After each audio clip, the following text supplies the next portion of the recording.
Welcome back to Conversations with Co-op Bank. I am your host, Akira Patterson, and we're picking up the discussion from where we left off, discussing the future of payments, talking about the shift or the movement from cash into card to facilitate more digital transactions.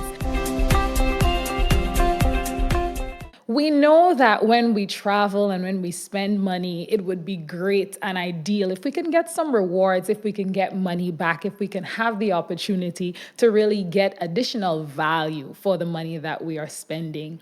And with the use of credit cards in particular, Samaika, talk to us a little bit about some of the benefits and the rewards that we can benefit from in using our credit cards as opposed to transacting in cash.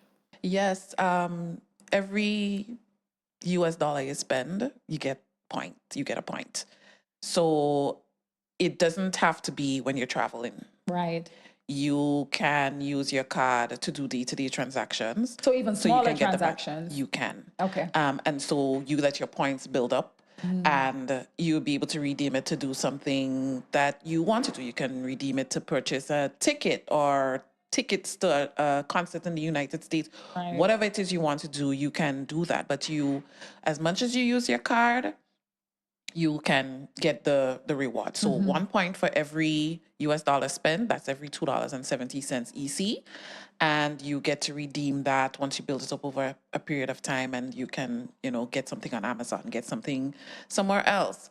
But the rewards are definitely the selling point for our credit cards. Yeah. I use it all the time. I use it to do my groceries. I pay bills with it. Yeah. Even if I have to go and buy water, a 5-gallon bottle of water, I would use it to buy that. Because every dollar, counts towards. And it makes sense rewards. because if I think about it, and if you really think about it, you're actually making money by spending your money or making value. Yeah, you're getting value. Creating value by spending the money that you can exchange for something. And I like to travel. So if I go to the supermarket and I spend and I use my credit card to do that, and on the back end, probably by September, maybe I might have some points to add to a ticket. Exactly. Yeah. Exactly. Exactly. And it's not just restricted, Akira, to airline tickets. Right. So if you want to book hotels, taxi, once you Lovely.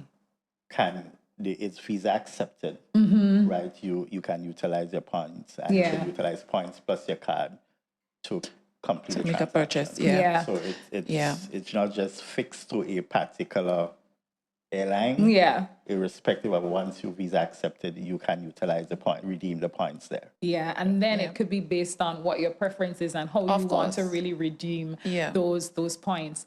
In Rounded Up, I really want to bring back the point of the personal responsibility in ensuring safety in transactions, whether it is that you still use cash or whether it is that you're using card. No, I mean, gradually you would have to be forced to make that shift if you don't, from a policy perspective, as you noted. But how can individuals, or even if it's for business or personal banking, how can you ensure that you protect yourself from a user standpoint outside of what financial institutions are doing to ensure that your transaction online are more secure and more safe?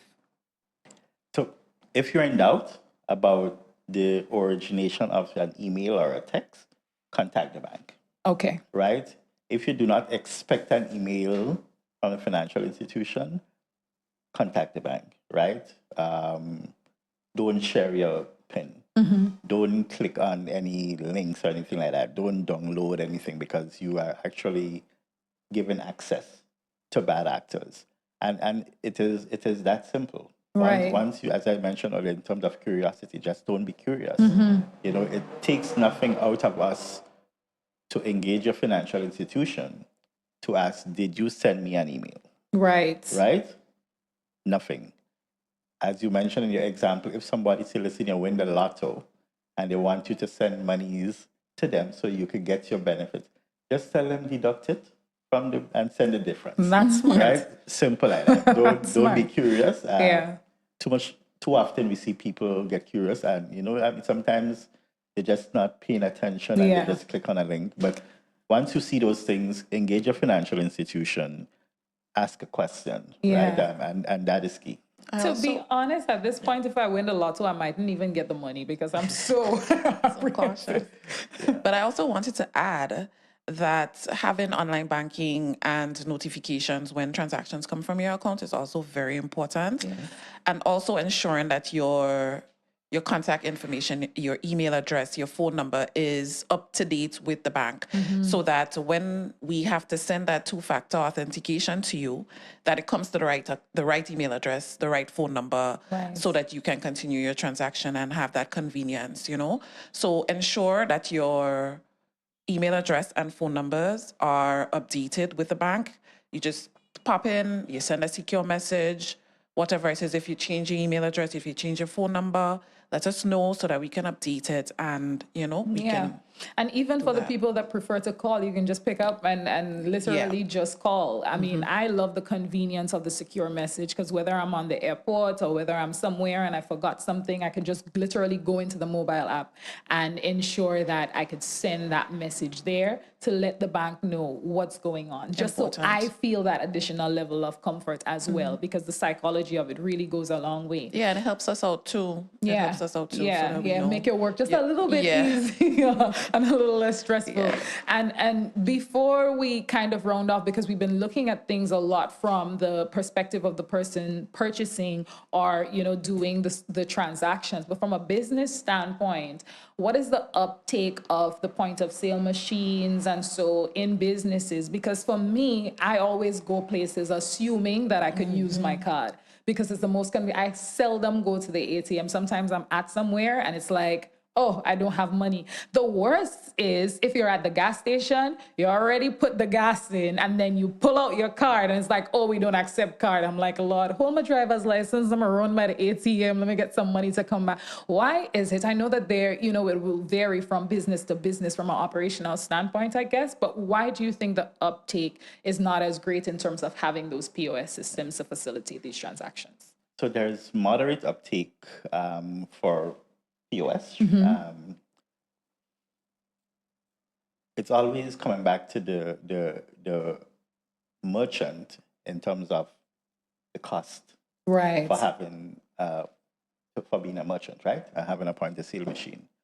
And oftentimes we look at it from a cost perspective, and we may not look at it from a value/security perspective. Okay. Right. So you have your point of sale machine.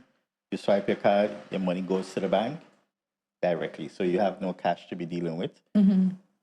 Chances of robbery is high, but the chances of them getting something would be low, right? Because your money is directed and deposited into your bank. So you pay for that safety and security. But one of the things that we are doing is that we are also looking at less expensive mediums to allow for the uptake. Okay. Right. So right now we're focusing on the point of sale machine and stuff like that.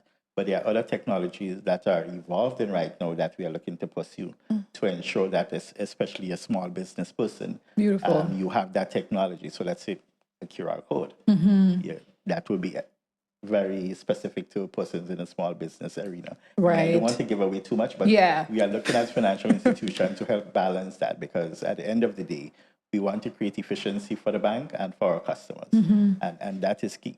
Now, from an infrastructure perspective, so we spoke about movement of money just by utilizing your phone, right? So if I want to send money to someone in Antigua, I can send money to somebody in Antigua, as opposed to going to a Western Union or trying to give somebody cash to send up, right? Because they are part of the ECACH, right? The Eastern Caribbean Automatic Clearing House. So once you're there, you can do that.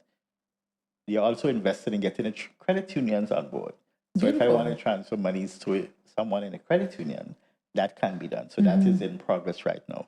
So more efforts and energy are being placed on the infrastructure, on the technology, so you don't necessarily need to work with cash. I mean, if I go in my wallet right now, I tell you straight, I don't have no cash. Same. Right? Same. Because I will do this. Yeah. Right? So I encourage all my friends who have small businesses, listen, get this stuff.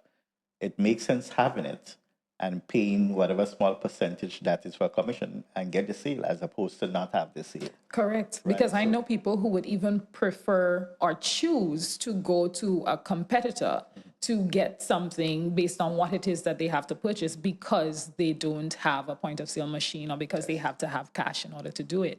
So from a business standpoint, you understand the limitations and the barriers in terms of the expense to it. And as a financial institution, that is being addressed. But overall, in terms of the convenience and when you're thinking of scaling your business, how far your business wants to go, you know, sustainability and the continuity of it, it's important to at least, you know, make investments in these type of a good example infrastructure. is, I mean, there's a guy on Greenwich Beach that sells bracelets. And Yes, I know him. He does. He has his, he has his card machine. He has his Connex machine. Yes. Right?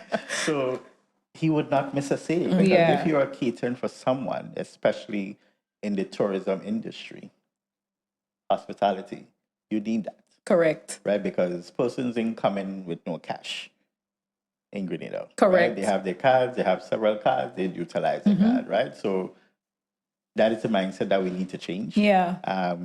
Oftentimes we just focus on cost, but we need to look at the value. How much money would I make by just having that, right? And as your volume increase in sales, you can utilize that as an opportunity to negotiate downwards with your financial institution. Correct. Right? So these are things that merchants can utilize to negotiate with the financial institution. And can you imagine that your volume is increasing and somebody is seeing that and breaks in? The cash is gone. Correct. But at least if you're using the debit, the point of sale method, your money is in your account, not on your premises. If you didn't get to go with it to deposit it, even if you leave to go and deposit it, somebody could hijack it. Correct. So it's for safety, it's for convenience, and you know, as your business expands, you really need to focus on that infrastructure. Yeah. So it works out on both sides because it is convenient for the consumers, but it also gives you better business efficiency from that side. Absolutely. And the security of knowing that, okay, if someone breaks into your place and they steal your cash, then you have to file a complaint with the police. You have to go through the system. That's how it will go through. But at least with money, you can have your financial institution chase it and, you know, try to rectify that. And speaking of that, how quick is that process in terms of someone that's thinking, okay, my card has been compromised. What do I do instantly to ensure that I lock it down and that I'm able to at least probably get some of the funds, if not all of the funds that would have been taken from my card without my authorization? Well, we monitor very closely transactions, especially if they look suspicious. But also, if you have realized it, you send us a secure message immediately to let us know, listen, there's a transaction on my account. And again, you see how the online banking comes into play here. If you get a notification that this transaction has happened on your account, you'll be like, no, let me contact the bank. So you send us a secure message, let us know that you did not do this transaction, your card, you think somebody has gotten into your card. So we will then block it. You would not, no transactions would be able to happen online thereafter, and we would raise you a new card. You request a new card, we raise you a new card, and you can move from there. Right. But by the next business day, same business day. So the key points I mentioned here, if your card is compromised, is online transactions and POS transactions. That will be blocked. However, you'll have access because what we do, it allow you access to the ATM because we know it's you. Right. It allow you access to go to the ATM to withdraw cash, but if you have to swipe your card or do something online, that will be blocked because the card is compromised and is pending that investigation. We would reissue a new card. Right? But so you'll also in term, you still have access. To you money. Don't need to come into the bank because the card is compromised, so you're getting cash. You'll have access. Right. You'll also be able to do a dispute of the transaction to try to recover your money. So even with that, with the debit card and the credit cards, you have recourse. If somebody steals your money with cash, you don't really have that type of recourse, you know? Right. So you get to do a dispute, and then we would do that investigation and try to recover the money. Beautiful. That makes me feel a lot safer. And I've had similar experiences because there was a time when I think my card was compromised. It was used in somewhere. I can't even remember the name of the place, but definitely I was not there. And the quick, definitely I was at my work. At work, and I'm like, I would love to be there right now doing whatever it is that person is doing with my money, but it's not me. And my experience was very good in terms of how quickly the response to that was, and then I ended up getting all of my money back, and I got a new card within, I think it's 2 days, and it was only 2 days because I think I picked it up on the second day as opposed to the first. So that gives a lot of, credence to the process of, spending and using your money and using your value, which is so important to all of us, So I feel like we have definitely delved into, those issues that's the barriers more so for that sort of digital shift, and whether it's going to be compulsory for you to make that transition. I don't think we should allow it to get to that point. I think it's a matter of embracing the technology, embracing the innovation, arming yourself with the information, first of all, to ensure that you're able to, you're au fait enough to be able to deal, and then still contacting the bank when you have any apprehensions in terms of suspect transactions and suspect offers as well. So a key feature of conversations with Co-op Bank is for us to do a rapid fire, this or that. Before you go into that, we have been focusing a lot on cash, but check is also an obsolete technology. Yes. So that going faster than cash, right? Because right now there's really and truly no need for checks in the system as cash. But you would see that basically being eliminated from the system much quicker than cash. I just want to say, notwithstanding we're talking about cash, but checks are very obsolete. And it's true, because I would go to some places and they don't have the POS option, and then they would say, well, okay, but we take checks. And so you would have to write out a check and all this. And for me, like, spending $1 per check leaf is, I'm thinking, okay, I have better uses for my money. But the vendor, chances are that check is bounced and you have to go through and find your money afterwards. That's the other thing. There's another risk. So check will be disappearing pretty soon. Okay, so let me hurry up, use the 5 leaves that I still have in my checkbook. But, even before we get to the rapid fire segment, I really just want to encourage people, based on the conversation that we're having today on, the progression of the use of money and value in a digital space. If you have any questions, you can feel free to send your questions to the official email of the podcast, which is feedback@grenadacoopbank.com, or feel free to call any of these experts, call in at the bank. Make sure that you take a hands-on role in the managing of your money and the security of your money and the value that you work so hard for every single day. You want to make sure that you protect it while you also benefit from the convenience of these transactions. So we're getting into the fun segment, even more fun than, having these discussions. We're doing the rapid fire, where it's essentially like a this or that. So based on your preference or based on your knowledge and expertise, what would you advise? But it's specific to cash and credit card, etc., what we would have been discussing here today. So I'll ask you first, Samika, ladies first, and then I will ask you the same option. Feel free to choose different ones if you object. So starting with you first, Samika, credit card or debit card when making everyday purchases? Credit card. Credit card, definitely, hands down. Wilburn. Credit card. Credit card. You have to get the points. The rewards. Yes, the rewards. Yeah. So all of the people that prefer to spend, sometimes people think, okay, I'll use my debit card because I like to spend the money that I have. It helps me to manage, but you can still manage the payments from your credit card and get twice as well. But you can utilize your credit card very sensibly, because what you do, you can thereafter liquidate the entire balance from what you would have spent on a debit card. So you don't have that interest cost. Perfect. So credit card. Let me write down these things like all So you're getting your points. Right? You're getting your points and utilizing the money, same as the debit card, and just liquidate your credit card balance. So there you go. Beautiful. Best of both worlds. Yes. Love that. Next one, contactless payment or chip and pin. And I feel like contactless. 100%. Chip and pin. Chip and pin? Yes. Why you prefer chip and pin? habit, I guess, back into the how we are as human beings. Yeah.